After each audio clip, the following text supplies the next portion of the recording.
আমরা যেমন 55 বছর যাবত বলে আসছি স্বাধীন বাংলাদেশ মুক্তিযুদ্ধের চেতনা আমাদের ভিতরে, কিন্তু ইনশাআল্লাহ তাআলা মুক্তিযুদ্ধের চেতনার নামে দেশটার 12টা বাজাইছে, বিনা বিচারে হত্যা, আয়নাগর ইত্যাদি ইত্যাদি আমরা করছি চেতনার নামে। সবই তো চেতনা। আরে যেই দেশের লোকের নিরাপত্তা আপনি দিতে পারেন না, সে যে কোনো ফর্মই হোক, আপনার যদি শত শত লোক মারতে হয়, আপনি কোনোভাবেই কোয়ালিফাইড না রাষ্ট্র চালানোর জন্য। অ্যাডভোকেট আবু হেরার আছে কি বিএনপি কি নিজ দলের প্রবীণ কোনো নেতাকে রাষ্ট্রপতির আসনে বসাবেন নাকি সবাইকে চমকে দিয়ে নতুন মুখ আনবে? আপনার বিশ্লেষণ কি বলছে? অধ্যাদেশও জারি করতে হয় পার্লামেন্ট যখন থাকে না।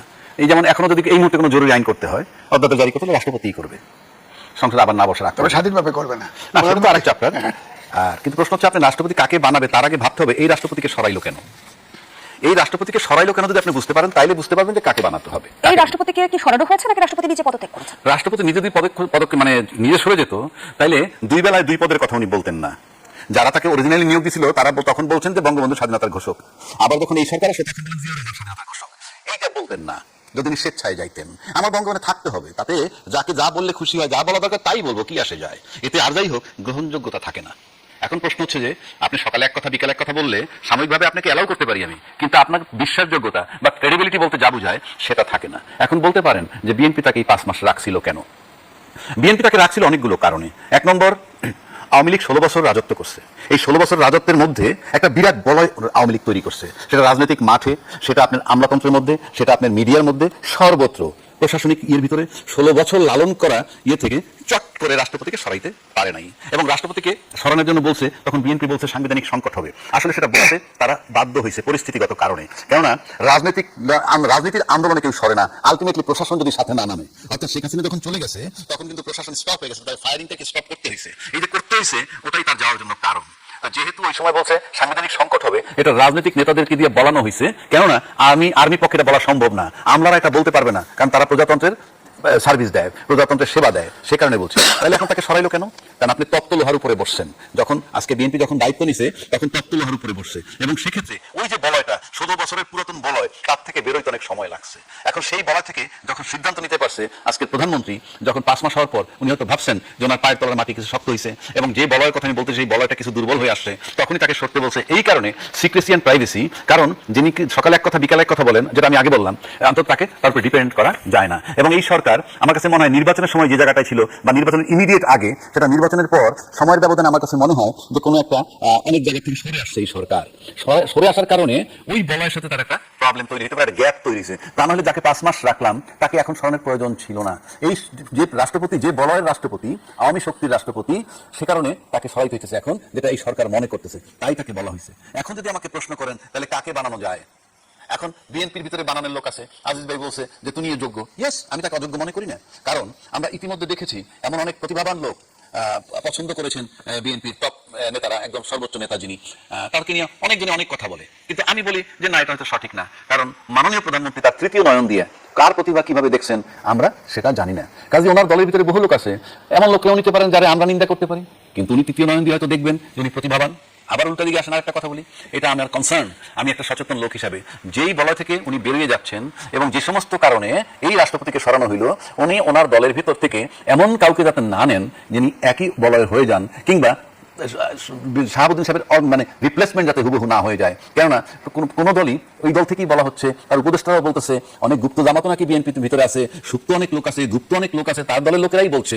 যদি বলে বিএনপিতে আওয়ামী লীগের বলয় কি আছে, সেটা আমি কেমনি বলবো? গুপ্ত সূত্র যদি থেকে থাকে আপনি কেমনি বুঝবেন? সে কারণে আমার অনুরোধ থাকবে যাতে বিচক্ষণতার সাথে উনি মাননীয় প্রধানমন্ত্রী এমন একজনকে চুজ করবেন, সে যাতে যাকে সরাইলেন তার কপি না হয়ে যায় গুণগত ভাবে। ধন্যবাদ জানাচ্ছি। যারা ভেবে আছে, যেমনটি অ্যাডভোকেট আবু হেরার রাস্তাকে দাবি করছিল যে রাষ্ট্রপতিকে সরিয়ে দেওয়া হয়েছে, একটু জানতে চাই, যদি রাষ্ট্রপতি পদত্যাগ সমঝোতার ভিত্তিতে হয়ে থাকে, সেটি আসলে রাজনৈতিক সমঝোতা? সমস্যা নাই, সরকার আছে, অনেকদিন তাকে রাখছে, তখন রাখছে। আমরা এটা প্রকাশ্যে জানি যে বিএনপি এবং আর্মি যাতে আপনার রাষ্ট্রের শূন্যতা তৈরি না হয়, তাকে রাখা হয়েছে। এবং তিনি যে সংবিধানের যে নিয়ম আছে, বিএনপি যে পারপাসে রাষ্ট্রপতিকে তার পদে বহাল রেখেছিল, সেই পারপাসকে তিনি স্যার করেছে তো। সংসদে যা বলছে না, জিয়াউর রহমান স্বাধীনতার ঘোষক, 106 অনুচ্ছেদ উনি বলুক, 106 অনুচ্ছেদ অনুযায়ী রেফারেন্স নিয়েছে না, কোথায়? কিন্তু রাষ্ট্রপতি নিজে থেকে বক্তব্য দেওয়ার সুযোগ ছিল, বুঝিনি। আপনি সংসদের কথা বলছেন, সেখানে সংসদে তো ওটা সরকারের ক্যাবিনেট যেটা লিখে দিয়েছে ওটা বলছে, এটাই তো বলবে, এটাই তো তার ক্ষমতা। প্রধানমন্ত্রীর পরামর্শ ছাড়া তো কিছু তার করার এখতিয়ার নাই। যে আমি যেটা বলছি যে প্রধান বিচারপতি বক্তব্যের মধ্য দিয়ে কি পারপাস সার্ভ হলো? তাকে অফিসিয়াল কাজটা করা। ধরেন ওই সময় প্রধানমন্ত্রী ছিল, শেখ হাসিনা পালিয়ে গেছে, স্পিকার সেনানিবাসে আশ্রয় আছে, হ্যাঁ, রাষ্ট্রপতি যদি চলে যেত সরকারের কি থাকতো? তো এর আগে তো তিনি দাবি করেছেন যে তিনি পদত্যাগপত্র পাননি, কে? রাষ্ট্রপতি। সে তো আমি তো জানি তো বাণিজ্য মিনিস্টার সম্পাদকের কাছে বলছে পান নাই, বলছে এটা সত্য। কারণ পদত্যাগপত্র আমরা যতটুকু শুনেছি প্রধানমন্ত্রী ছিলেন শেখ হাসিনা, তিনি রেজিগনেশন লেটার লিখছিলেন, কিন্তু সে সময় পায় নাই। কারণ বঙ্গভবনে আসলে তো খতম হয়ে যায়, সুতরাং সোজা শেখ হাসিনা যেখানে জনগণ দিয়ে ক্ষমতাচ্যুত হয়েছে সেখানে পদত্যাগপত্র কি আসলে মুখ্য? দরকার ছিল। দরকার এখন ছিল? তো হ্যাঁ দরকার ছিল। তাহলে স্মুথলি প্রধানমন্ত্রী যদি চলে যেত, এখন ধরেন এই যে 6 তারিখে সংসদ বাতিল করে দিচ্ছে, কোন একটি বাতিল করছে? আমি যদি প্রশ্ন করি, আমার তো প্রশ্ন আছে, এই প্রশ্ন থাকতো না। প্রধানমন্ত্রী যদি রেজিগনেশন দিত সাথে সাথে সরকার বাতিল হয়ে যেত। আপনার কাছে বুঝতে চাই, গণপ্রত্যাগ কি সংবিধান মেনে হয়েছে? সেটা ভিন্ন কথা। সেটা অনেক পুরনো প্রশ্ন আপনি নিয়ে আসলেন। আপনি আইন মেনে কি হয়? আপনি আইনের ভিতরে রেখে রেখেই তো মানুষকে 16 বছর নির্যাতন করছেন। আইনের ভিতরে রেখে, কোন আইন? যে আইনের ভিতরে রেখে নাকি আইনের অপব্যবহার করে? বলতেছি সেটাই তো কথা। আপনি তো একটা আইন বানায় নিছেন আপনার মতো করে। যেমন ধরেন 70 অনুচ্ছেদ সংবিধানের, যে আপনি নিজে যদি পদত্যাগ করেন সংসদ সদস্য থেকে, তাহলে আপনার দলের থেকে পদ দিলে আপনি সদস্য পদ তুলে যাবেন। আবার দলীয় সিদ্ধান্তের বাইরে যদি ভোট দেন আপনার দলীয় পদ, এটা তো গণতন্ত্রের সিস্টেম না। তার মানে আমার ওপিনিয়নটাকে আপনি বন্ধ করে দিলেন। এখন আইন মেনে যেই জুলুম নির্যাতন হইতেছিল, সেই আয়নাঘর, সেই বিডিআর হত্যা, সেই ক্রস ফায়ার, সেই বিনা বিচারে হত্যা, গুম, খুন, এগুলোর থেকে পরিত্রাণ পাওয়ার জন্য কোন আইন ছিল আপনার কাছে? আপনার হাতে কোন আইনটা ছিল? সেখানে আপনার এই জন্য বলা হয়, ওই যে মব যে কথাটা আমরা বলে আসছি, অতীতেও বলছি এখনো বলছি, মব সন্ত্রাস যেটাকে বলি, মব কালচার যেটাকে বলি, সেটা কখনো কখনো সুবিচার স্থাপন করে। সরকারকে সরানোর জন্য আপ্রাণ চেষ্টা করা হয়েছিল। বিএনপিও বলে দীর্ঘদিন তারা আন্দোলন করছে। তো সেটাকে কোন প্রক্রিয়া আপনি সরাবেন? আইনি প্রক্রিয়া তো সরাইতে পারতেন না। আইনি প্রক্রিয়া সরাইতে গেলে তো ওই 24 নির্বাচনের পর আবার 29 সাল পর্যন্ত অপেক্ষা করতে হইতো। কিন্তু তাকে সরানোর জন্য যে প্রক্রিয়া নেওয়া হয়েছে সেটা আইন মেনে করা হয় নাই। এবং আইন মেনে করা হয় নাই যেহেতু, এবং তারপরে যখন আমরা সেটা সুফল গ্রহণ করলাম, নির্বাচন হয়ে গেল, তারপরে অতীত আমরা ভুলে গেলাম, এটা ইনজাস্টিস। কারণ ওই সময় যে ঘটনাটা ঘটাইছিল তার বদৌলতে 29-এর বদলে 26-এ নির্বাচন আসছে, 29-এর বদলে। আচ্ছা, যেমন আজকে একটা কথা আসছে, রাষ্ট্রপতি অপসারণের পর বা পদত্যাগ করার পর আইনমন্ত্রী বলছে গুনে গুনে 90 দিনের মধ্যে নির্বাচন হতে হবে। 123 অনুচ্ছেদের কথা উল্লেখ করেছেন। তো আপনি ভালো করে যদি সংবিধানটা আপনার কাছে থাকে, ওই 123 নম্বর অনুচ্ছেদই বলা হয়েছে সংসদ যদি কোনো কারণে ভেঙে যায় তাহলে 90 দিনের মধ্যে নির্বাচন হবে। এই প্রশ্নগুলো আমরা আজকে 8 মাস, 10 মাস, 1 বছর যাবত করতেছি। আচ্ছা, আরো 3 মাস, 6 মাস, সর্বোচ্চ 180 দিন। কিন্তু আপনার নির্বাচন করেছেন 18 মাস পর। এখন এই বিতর্ক এখন করে লাভ নাই। তবে আপনি লিখে রাখতে পারেন, সময়ের ব্যবধানে এই প্রশ্ন আসবেই। যদি না আসতো তাহলে আজকে আইনমন্ত্রী কেন বলতেছে রাষ্ট্রপতির পদ শূন্য হয়েছে, 90 দিনের মধ্যে নির্বাচন হবে, হতেই হবে। তাহলে ওই নির্বাচন, এই প্রশ্ন আমরা তো সংসদ নির্বাচনের সময় তুলেন নাই। তাহলে একটা প্রশ্ন আসে, সংসদ নির্বাচন হলো কোন আইনে, কোন সংবিধানে? এগুলো আমি বহুদিন আগে বলছি এবং এখনো আজকে প্রসঙ্গ আসলো, সামনে এই প্রশ্ন আসবে এবং আসবে। আমরা দেখেছিলাম অন্তর্বর্তীকালীন শাসনামলেও রাষ্ট্রপতির অপসারণের দাবি উঠেছিল এবং ত্রয়োদশ নির্বাচনের পরপরও কিন্তু বিরোধী দল থেকে এই দাবিটা উঠেছিল। কিন্তু আমরা তখনও দেখেছি রাষ্ট্রপতি বহাল তবিয়তে ছিল। এখন ত্রয়োদশ নির্বাচনের ইতিমধ্যে 5 মাস অতিক্রম হয়েছে। এই যে একটা সামাজিক যোগাযোগ মাধ্যম থেকে বিভিন্ন গণমাধ্যমে যে গুঞ্জনটি উঠে এসেছে যে শেখ হাসিনার সঙ্গে ফোন আলাপের এক ধরনের গুঞ্জন, তার মধ্যে সত্যতা রয়েছে কি? এটা তো প্রমাণ নাই। টেলিফোন করতেও পারে, নাও পারে, আননোন নাম্বার থেকে ফোন করতে পারে, আপনি জানবেন কেমন? সুতরাং এটা খুব হয়েছে যে আলোচনা হয়েছে, লন্ডন গিয়ে উনি চিকিৎসার নামে গিয়ে শেখ হাসিনার সাথে আলোচনা করেছে। এটা চাউর হয়ে গেছে, সারা বাংলাদেশে সবাই বলে। তো এটা প্রমাণ করি কোনো একটা মিডিয়া, মাস মিডিয়া, এমনকি মাস মিডিয়াতে লেখে, তাও তো লেখে নাই কেউ। হ্যাঁ, তো এটা নিয়ে আমরা যেটার প্রমাণ নাই সেটা। আর আমার কিন্তু ব্যক্তিগতভাবে ভিন্ন। শেখ হাসিনার নাগরিকত্ব আছে তো এখনো, তার প্রেসিডেন্ট ছিল সে। এখন যদি সে কথা বলতে চায়, যে তার রিস্ক আছে, আমি বুঝলাম, সরকার অন্য, প্রেসিডেন্টের সাথে সে কথা বলবে কেন, এই আর্গুমেন্ট আপনি করতে পারেন। কারণ এখন তো বিএনপি সরকারের প্রেসিডেন্ট সে, সুতরাং সে প্রেসিডেন্টের সাথে কথা বলতে পারে না। কিন্তু যদি বলেন যে মানবিক কারণে হোক আর যে কারণেই হোক, তার ফাঁসির আদেশ হয়েছে, আলাপ করতে চাইল, আলাপ যদি করেও ফেলে, হ্যাঁ, এটা বড় দোষ কেন হবে? বড় দোষ তো হওয়ার কথা নয়। সে তো, শেখ হাসিনা এখন মৃত্যুদণ্ড হয়েছে, সে দেশ থেকে পালায় গেছে, কিন্তু বাংলাদেশের নাগরিকত্ব আছে। হ্যাঁ, সেই অধিকারে তো প্রেসিডেন্টের সাথে যদি টেলিফোন ধরে কথা তো বলতে পারে। আমি কিন্তু এটাকে দোষ দেখি না। এটা ধরে রিজাইন করতে বলছে, এটাও আমি মনে করি না।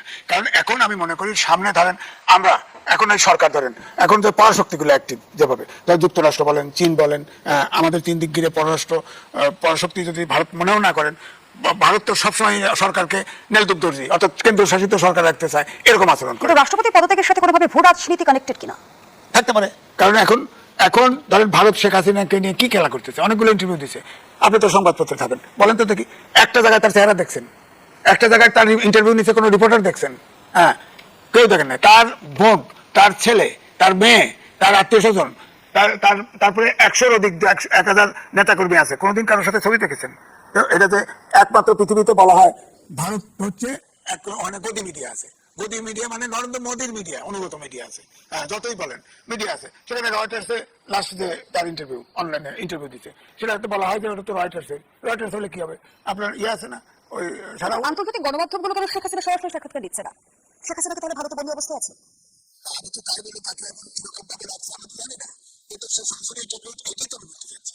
সে আপনি সাংবাদিক, ধরেন আমি সাংবাদিক কথা বলছি, আপনি বলেন তো কোনো ইন্টারভিউতে কোন ব্যক্তির স্টেটমেন্টের রিপোর্টার থাকে না, প্রশ্ন দেখায় না, যে ইন্টারভিউ দেয় তারটা দেখেন না, টেলিফোনে যদি কথা বলে টেলিফোনে ভয়েস দেখায় না, শেখ হাসিনার কোনো ইন্টারভিউতে কোনো এখন ব্যবহার হচ্ছে কি, এই রহস্যের পেছনে কি কারণ থাকতে পারে? আমি একটা কথা বলি আপনাকে, আমি কয়েকদিন আগে দেখলাম সোশ্যাল মিডিয়ায় সমর রেজাউল করিম, তাই তো অ্যাডভোকেট, আজকে দিচ্ছি উনি বলছেন যে উনি কিছুদিন আগে দিল্লিতে গিয়ে শেখ হাসিনার সাথে দেখা করছেন, ওনার সাথে আরো কিছু লোক ছিল, এবং উনি বলছেন যে আমার সাথে উনি সশরীরে দেখা করছেন এবং উনি আগের চেয়ে উদ্দীপ্ত, এবং উনি আগে যেমন প্রধানমন্ত্রী থাকাকালীন যেরকম ছিলেন আজকে সে একই রকম আছেন, ওনার দৃঢ়তা, ওনার একাগ্রচিত্ততা ইত্যাদি ইত্যাদি, এবং বারবার বলছেন যে উনি আমাদের সাথে সশরীরে আমাদের সাথে বসছেন এবং 6 ঘন্টা আলাপ করছেন। আমি শেষ করি।